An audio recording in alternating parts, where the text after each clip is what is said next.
Hi, in front of me is Poco C65 and today I would like to show you how you can add photos to text message. Begin by opening Messages app and selecting or creating a chat.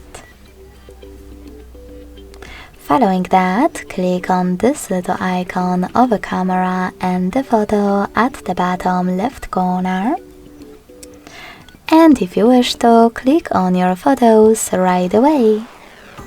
You can also select gallery, pick them from here and hit add at the top right corner. You can even select gallery, tap on folders and look for your photos in one of those apps by tapping on images at the top or selecting those three lines at the top left corner. After finding your picture, just hold it and click on select at the top right corner.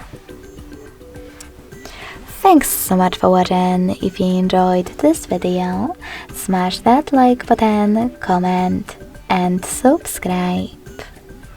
Bye!